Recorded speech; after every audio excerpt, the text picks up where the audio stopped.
Okay, good. Well, tonight we're talking about something not just controversial, but it can be frustrating, particularly when you know something and there's a huge amount of misinformation out there.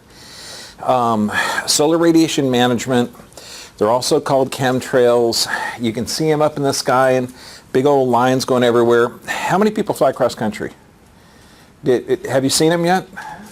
Yeah, I have too all the time. Every time I fly to Chicago, you're always looking out and you see this long tubular cloud that goes there.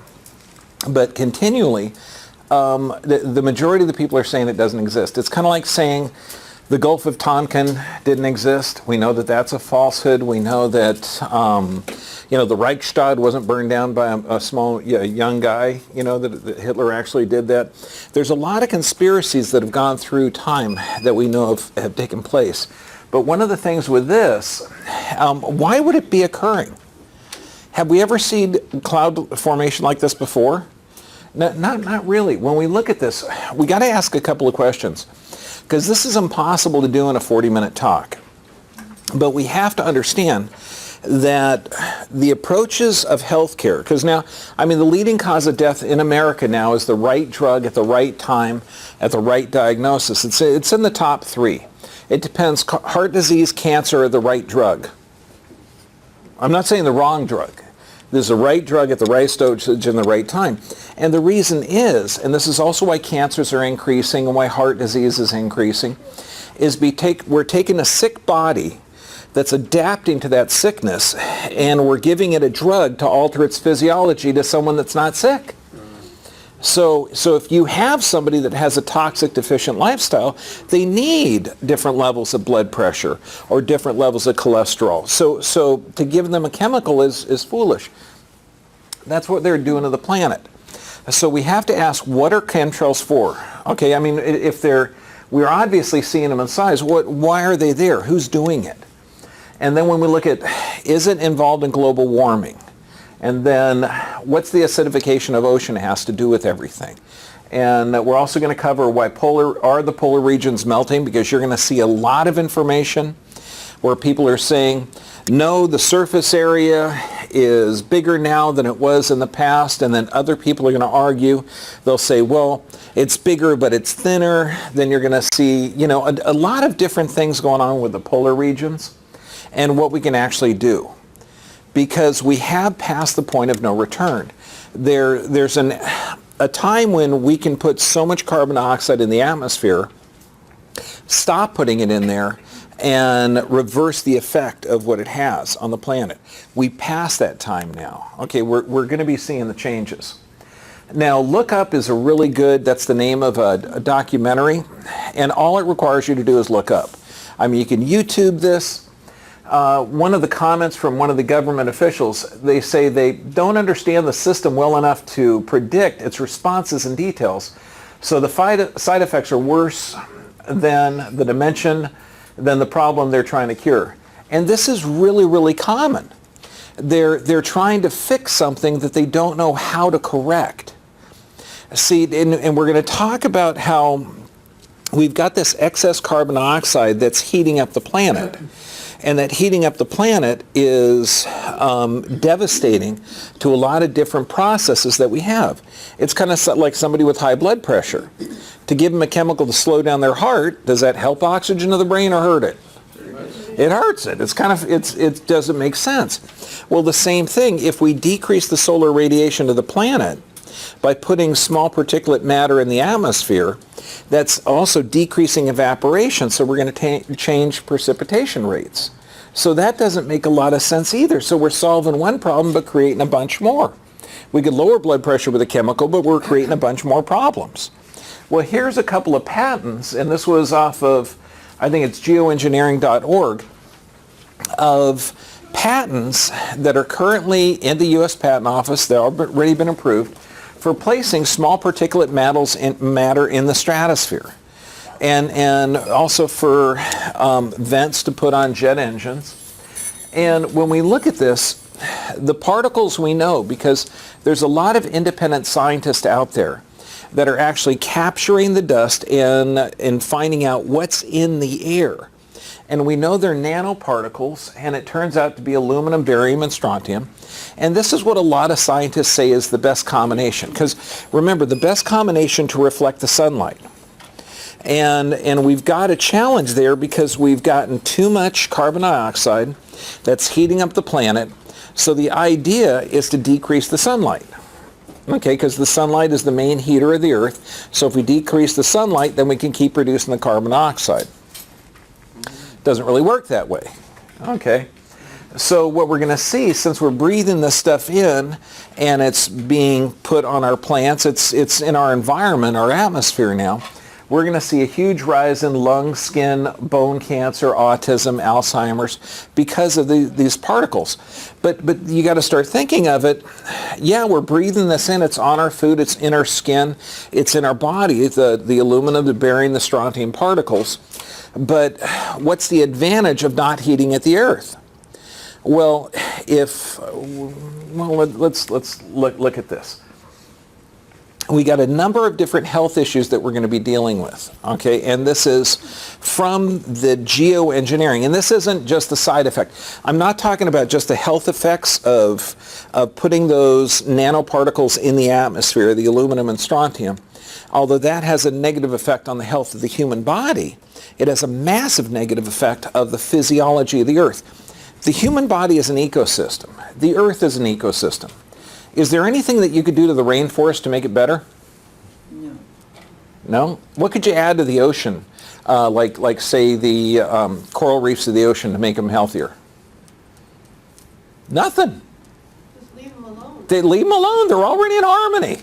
Okay? You can't add anything to it. And this is what we're seeing, because when we breathe this in, we're going to have organ system damage, joint damage, everything else. So we have to be aware that this is going to cause a negative physiologic response in our body. So we have to take action by taking, plant-based diet, healthy nervous system, and detoxing our system in order to adapt to this environment. Now, again, there's going to be so many comments on this video and people that you talk to that say, that's conspiracy bull. I've heard that, go put an aluminum hat on. There's no government conspiracy. Those clouds always look that way. Right, okay.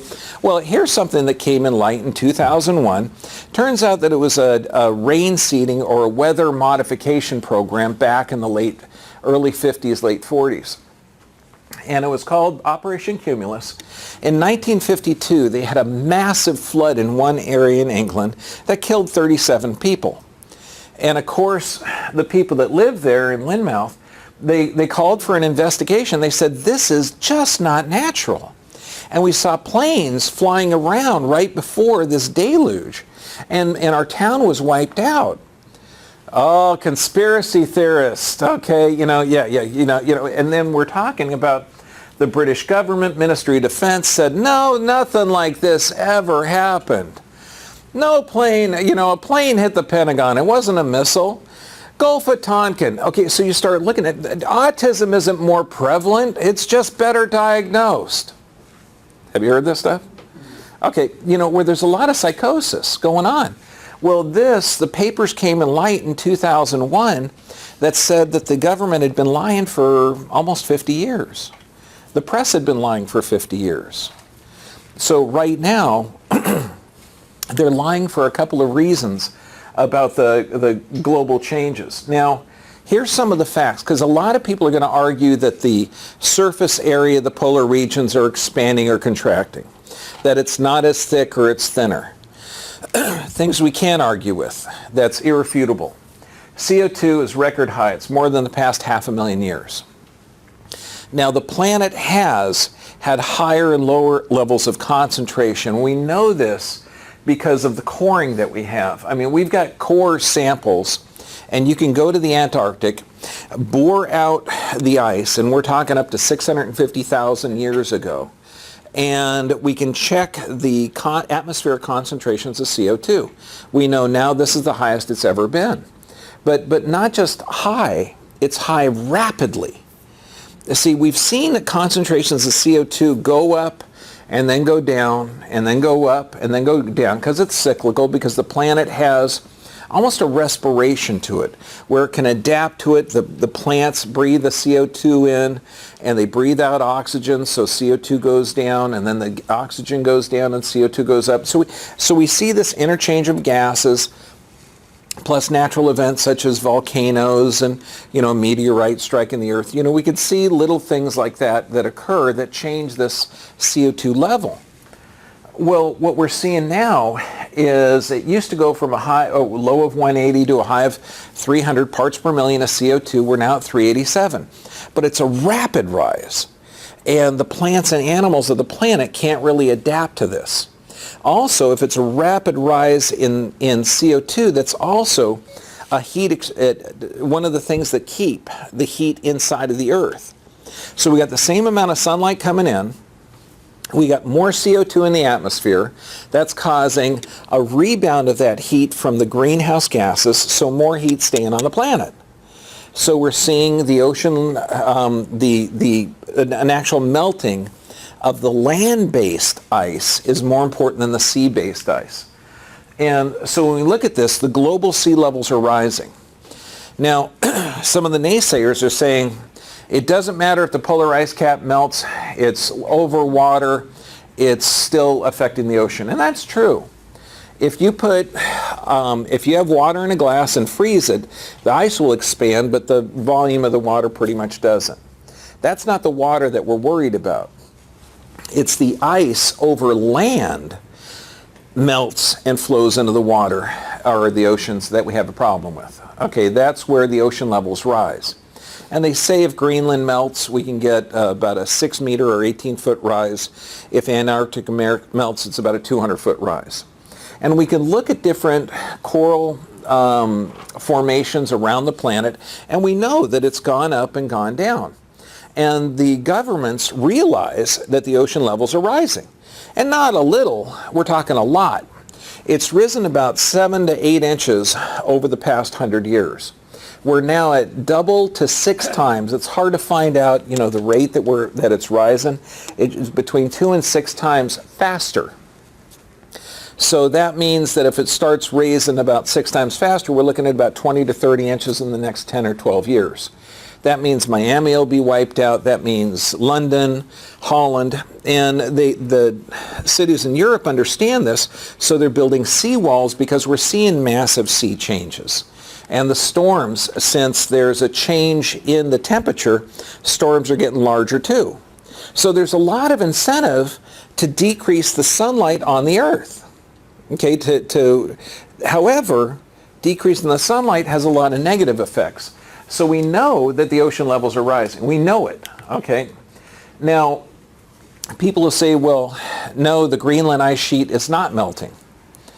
And they'll take numbers from 2012 and compare it to 2007. Well, that's good if the planet was only a few years old, okay, but you got to compare it to older times. I mean, right now, Greenland is having a massive economic boom because land that was covered by ice is now open. So there's mining now in Greenland that there wasn't before.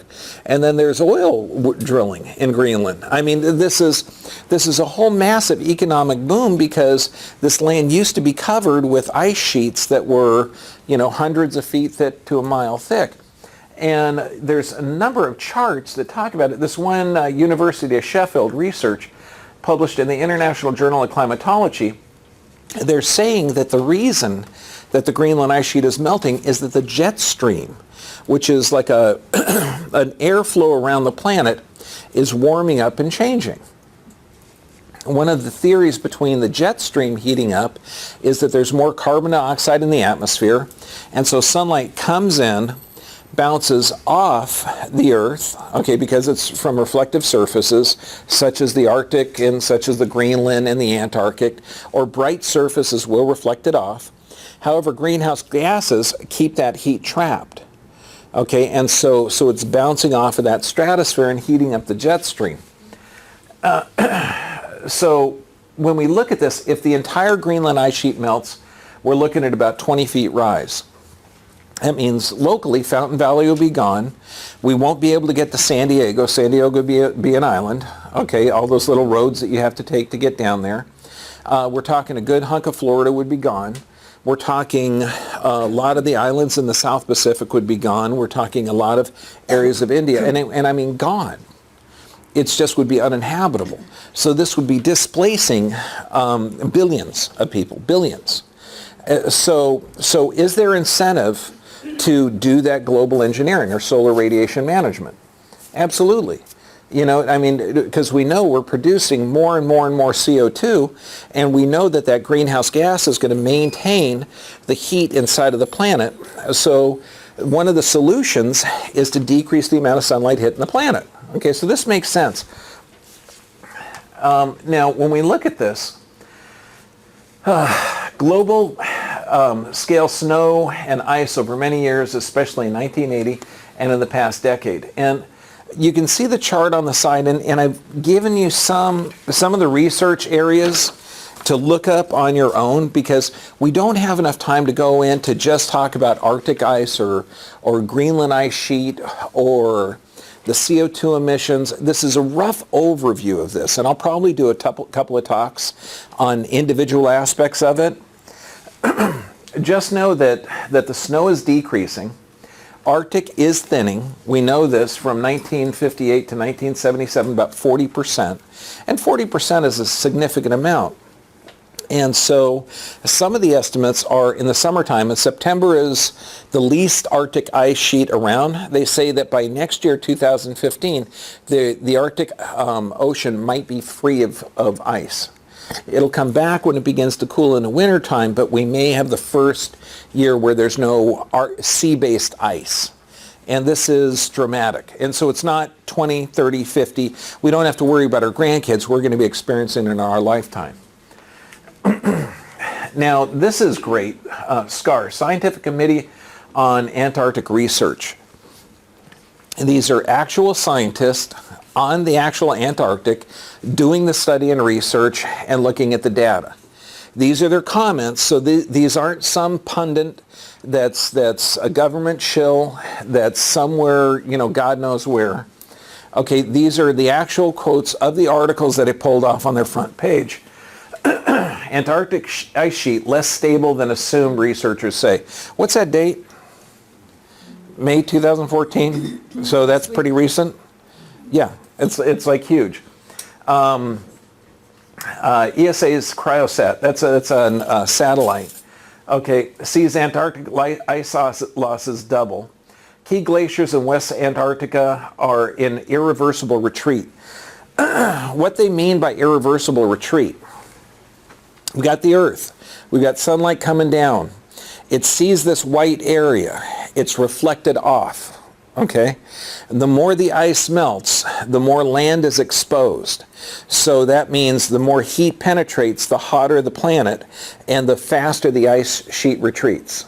Okay, does that make sense? Yes. And there's also a flow of movement too, that glaciers are going to flow down, but if they begin to heat up, they start to ride on a cushion of water and it moves even faster. Okay, so it's really hard to rebuild up that snow level that created the glacier in the first place, or that icing over, that they come to a point of no return.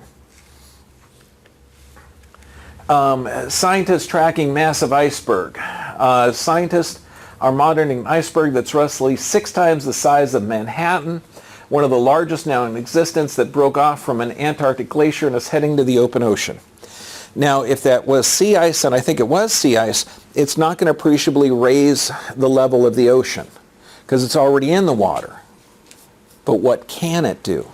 It can change the salinity of the water, and that's huge. What we're seeing here, and here's another good one, it's the Intergovernmental Panel on Climate Change. And there's a number of things with this panel. You're going to see where they'll mention solar radiation management, and then they'll say, we don't do it, but we don't want to stop it if we're doing it. I know, but their research is really interesting to look at it, because everybody except for the pundits on the news and our government seems to actually be aware of this. because you can just look at the size of the storms and if you're living in a coastal town and your feet are getting wet, you kind of know that the oceans something's changing. Well, this is actually a temperature change, and we're looking from 1950 to 2000. So if we go back 50 years, we're seeing a massive change. If we go back 150 years or 500 years, we're seeing massive changes in temperature, in the thickness of sea ice, and the level of CO2.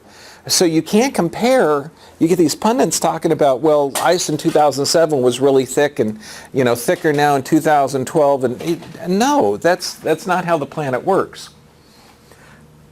What the trick is we know this is changing, but is it caused by man, or is it some other influence? Since we know that it's gone up and down. And in fact, one of the core samples, and this was brilliant, it was one of the deepest core samples ever, that the largest ice sheet in Antarctica, it's almost the size of Alaska.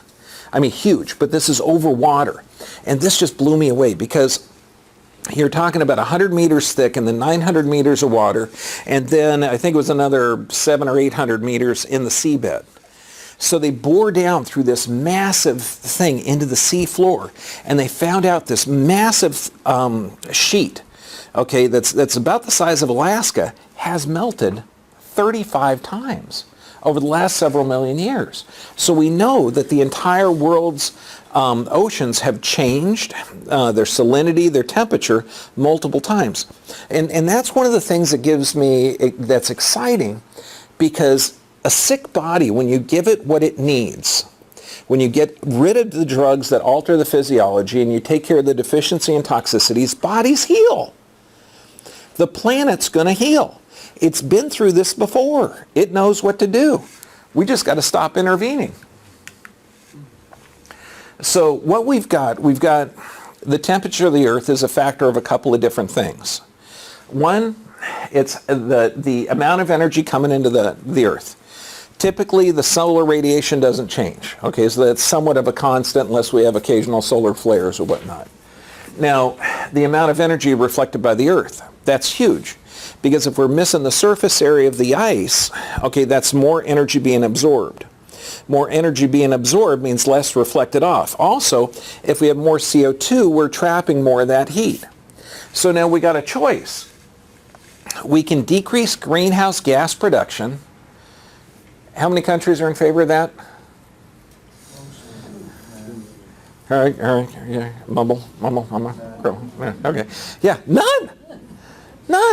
It would affect the economy. Unless we get some actual, what are the people that are in charge of the company that starts with an L? What are they supposed to be? Leaders. Oh, that's right. They're supposed to make decisions based on positive aspects for the population. Okay, we don't have any. Our government needs to change because they're not leading. We can solve this problem by decreasing the greenhouse gas emissions. We have a ton of energy on the planet that's available. It's in solar, wind, and tides. And so we can turn this around. Okay, and I'm going to show you some strategies for it too. We just need leaders. It's like I just had a patient who is really upset with her psychiatrist.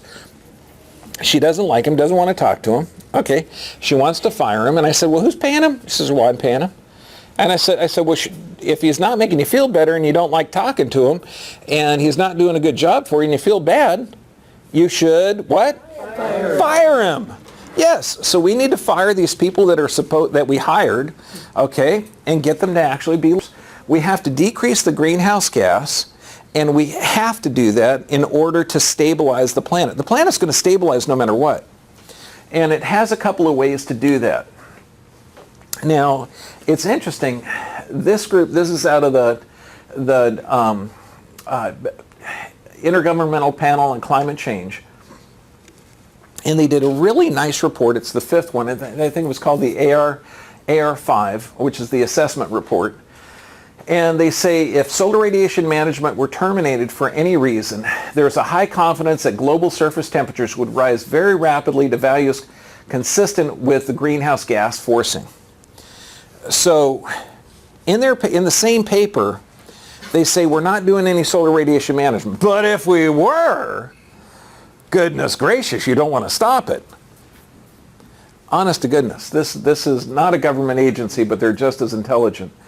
And what they're looking at, they're trying to find methods to fix the carbon dioxide, because you can either remove the carbon dioxide, decrease the carbon dioxide, or decrease the sunlight. And decreasing the sunlight seems to be the most cost effective. In fact, here's some comments, and I love this. Block the sun but continue to spill billions of tons of carbon dioxide in the atmosphere. It's a world run by it should be insanity. World run by sanity would forego fossil fuels and free abundant solar energy coupled with Tesla's free electricity and meet the world's energy needs without destroying our nests and distracting burning fossil fuels. That makes sense. Solar radiation management has 3 essential characteristics, and this is interesting. It's the International Risk on Governance and Council. It's cheap, it's fast, and it's imperfect. Well, imperfect. You know, it does decrease sunlight. Okay, it also causes drought and precipitation problems, and pretty much doesn't solve the problem. It just makes it worse. Boy, does that sound like the medical system or what? Okay, here. This was interesting. Another one, and there's the International Risk on Governance Council, explained by injecting 13 tons of sulfate aerosol into the stratosphere on a daily basis.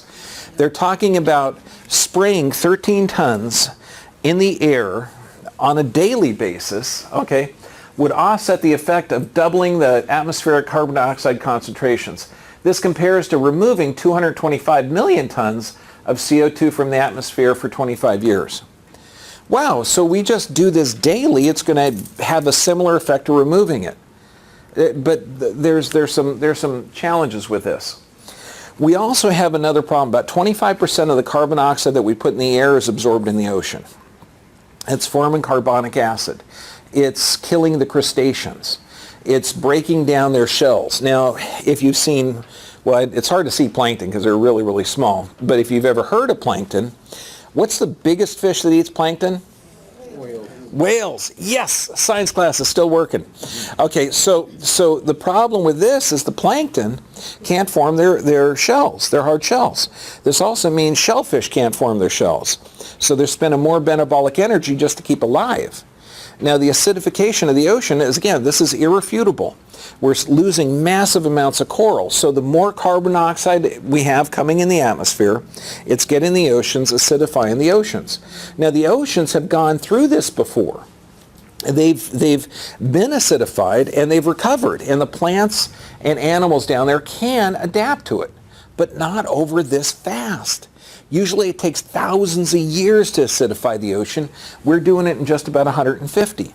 So they're having trouble adapting, and we're seeing shell defects in plankton. We're seeing a lot of coral reefs being destroyed because it can't adapt. And this is, again, over-acidification of the oceans. And we're seeing the temperature rise, acidification rise, and this is stuff that's irrefutable. We're losing our plant life. They say that, and this, I'm going to do a talk in August on the 6th extinction level event, or mass extinction event, and we've lost over 90% of the large fish species since 1950. I was born in 1960. I mean, so this is like in my lifetime, I'm seeing the end of this. And I'm a scuba diver, so this is tough because I'm going to see the end of this. And we're seeing acidosis changes the metabolism, oxygen uptake, reduces reproductive success. So we're going to see, and not just do we get food out of the oceans, but it provides life for a good hunk of the planet. And if the oceans can't support the same amount of life, neither can the land. So this is more than just temperature change or ocean levels rising. It's toxification of the ocean. Now, here's an interesting one, methane. Now, methane is, we're talking about CO2 levels maintaining, and the sunlight hits the earth, bounces off CO2, greenhouse gases keep it in. There's a more powerful greenhouse gas called methane. It's 20 times more powerful than CO2. Now, has anyone ever heard of permafrost? Okay, well, it's soil that's so frozen that you used to be able to drive a spike in it and you'd grow stuff on it. It's melting. Okay, and it's melting rapidly. And in this permafrost, the bacteria inside of it, there's a lot of trapped methane. There's also millions of tons of trapped methane that are frozen in lakes, and it's starting to melt as well. So we've got this ice sheet covering the Earth, okay, and covering the permafrost. More solar radiation comes in there, bounces off, comes back down in there. The ice sheet melts, exposing the Earth. The Earth is darker. It absorbs more sunlight, so that more ice sheet goes away. The Earth gets heated up, and that builds or melts the permafrost, releasing more methane, creating more of a heat retaining effect. Okay, we've passed the point of no return. This will continue. Okay, the Earth will heat up, but the Earth also will change. It's going to adapt. Okay, so the ocean levels will rise, but if we stop this solar radiation management, it is going to recover. There's a balance to this. See, by stopping the sunlight, we're also stopping evaporation. If we stop evaporation, we stop precipitation. We stop precipitation, we have massive fires. Okay, and that's what we're going to see in the next couple of years, fires that are going to darken the sky. But guess what darkening the sky is going to do? It's going to put more particulate matter and create more precipitation. Okay, but it's not toxic particulate matter in the atmosphere. So what we're looking at, and they're talking about 3.5 gigatons of the methane, and in the next 20 years, okay, we're going to see a massive amount of this. You can Google this. What they're seeing is that the bubbles, this is a good one, Arctic Death Spiral and the Methane Time Bomb. There's a good one off of YouTube.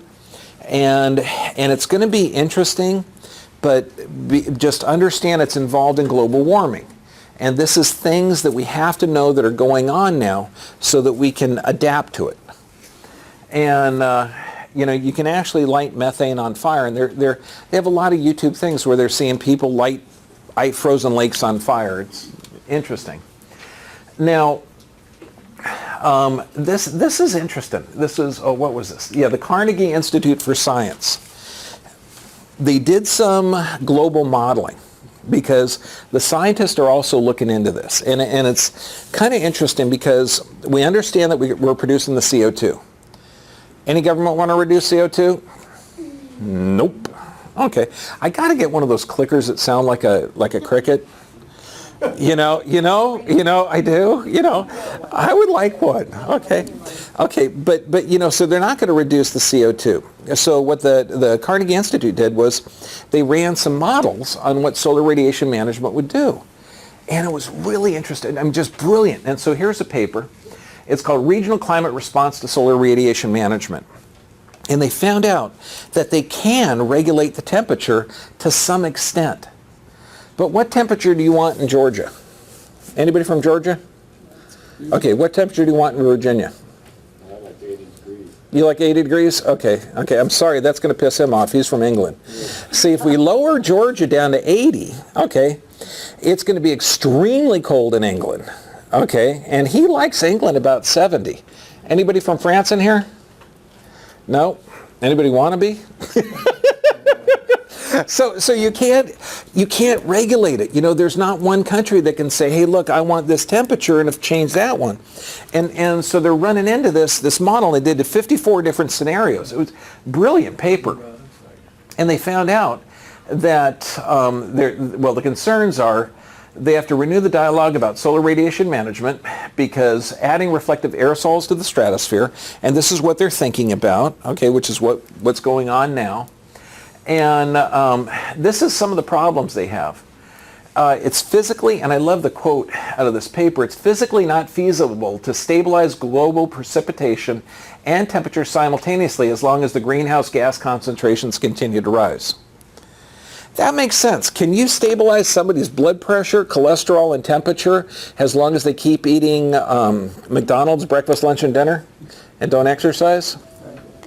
Maybe for a couple of weeks. You know, what's going to happen to the patient? He's going to die. Okay, so you can't really do this. So they're talking about the same thing that we're talking about, that you can decrease the amount of sunlight hitting the earth, but as long as there's more greenhouse gases reflecting it back down, you're going to have less reflective surface because the ice sheets are going to be melting, and it's not going to work. And the government does a lot of things that don't work. Okay, now this is the last one, and this one I could talk an entire hour on because it's just brilliant. The thermohaline conveyor belt. The density of the water has to do with the amount of salinity content, or how much salt water or fresh water is in there.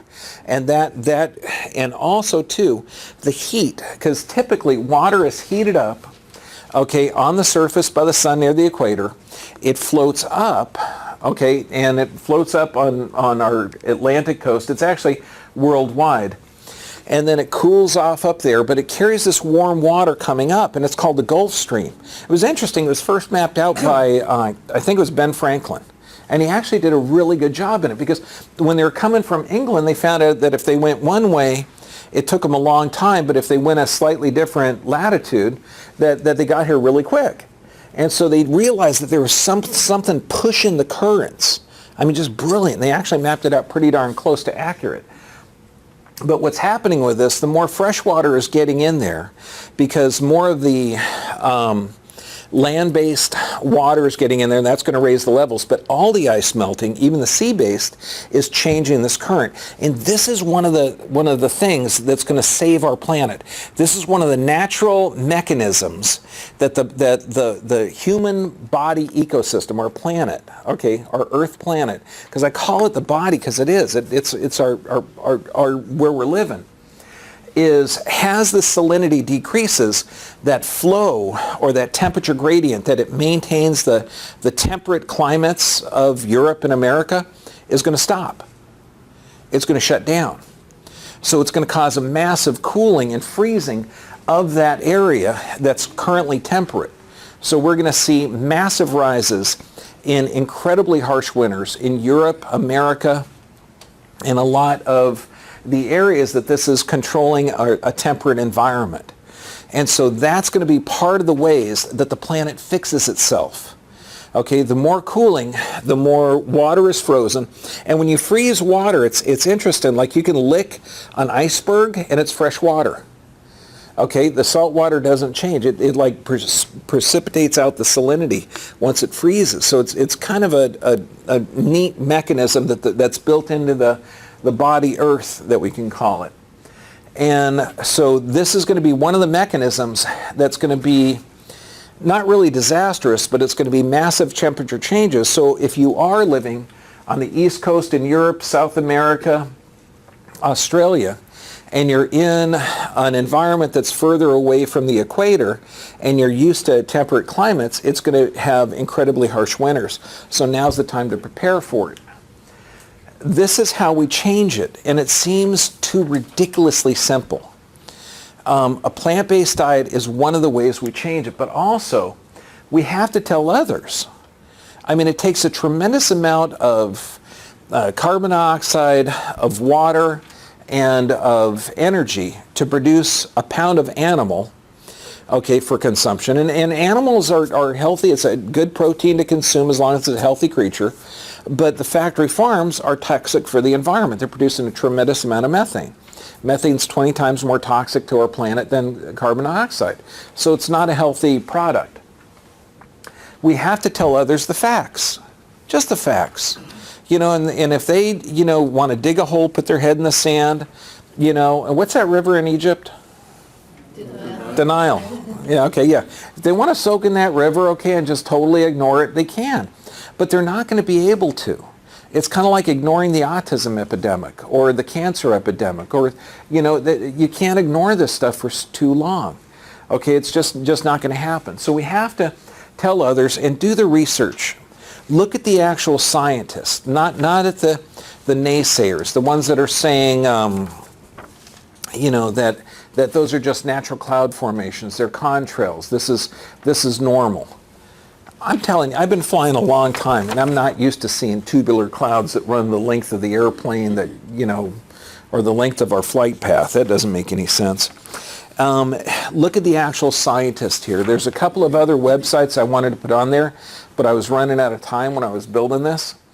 And one of them was climate scientists for real climate change or something like that. I forget what it was, but it was just a brilliant site. Geoengineering Watch has got some really good information. But what I do when I do research, I'll look at a website. If somebody makes a statement, then I'll go to the link. Then I'll go to the link and I'll check the facts. Then I'll go to the next link and check the facts. And when you look at the naysayers, the people that say, the Arctic ice shelf is growing, we're safe, we're not producing too much carbon dioxide, amen. Okay, look at their references. They're not accurate. They're old. They're using climate models that are like 5 and 10 years old, not 500 years old like we should. Think globally, act locally. When you go to the store and you buy an orange and it's January, if it's from Chile, put it back. Okay, I love Chile. I'd go down there in a second, but to have a fruit shipped to us in January, that takes a tremendous amount of fuel to come up. When your council meetings meet, okay, get active in the government. Okay, when you go home, if you have a small plot of land, I don't care if you live in an apartment and you have a 2x2 spot, you can plant some herbs, you can plant a tomato, you can plant some lettuce. Utilize that area because any plant growth in there is going to help absorb the carbon dioxide. You get food, you don't have to drive anywhere to get it, it's right there. So every little bit helps. Support the local markets. Okay, you got everything. This is why I drive a biodiesel car, okay? Because it's the best, most efficient vehicle that I could think of. Because the Prius has lithium batteries, they're good for about 100,000 miles, they're toxic. Okay, I mean, it's a good idea, but until we come up with some other electricity storage, I'm not going to drive something like that. So you got to, I mean, every little aspect, okay, of your life and activities. Active CO2 conservation. Plant more stuff, okay, use less. When you leave a room, turn off a light. As simple as that sounds, it really is, okay? I mean, you ought to see what it's like. Have you ever had dinner by candlelight just by yourself? It's pretty cool. It really is. I got a couple of candles at home, and my kids love them because it's just neat. But there's again, it's less electricity, less energy. And healthy earth practices. They used to say, think 7 generations out. Okay, and that's not just brilliant, it's brilliant. It's life-saving. So everything that you do, I mean, if you're going to take a drug for a headache, what does that do to your body long-term? Or a drug for what's long-term, not temporary. If you build a house without solar radiation or solar heating or some type of independent power source, what's that long-term? Okay, so we got to think long-term, and we really will turn this around. I'm kind of excited because the temperature changes that's going to occur from the desalinization of the water is it's going to be the wake-up call, okay? And it will change the planet. Okay, now, all of these slides, all of the information is available on the owner's guide, and it's there for free. Okay, for everybody on the planet. So I really recommend everybody look at it. Okay, and I'm going to do some further talks on this. We're going to go over in detail on ocean acidification, on how to stop the solar radiation management procedures, okay, and how to positively affect your health knowing that we're breathing this stuff in.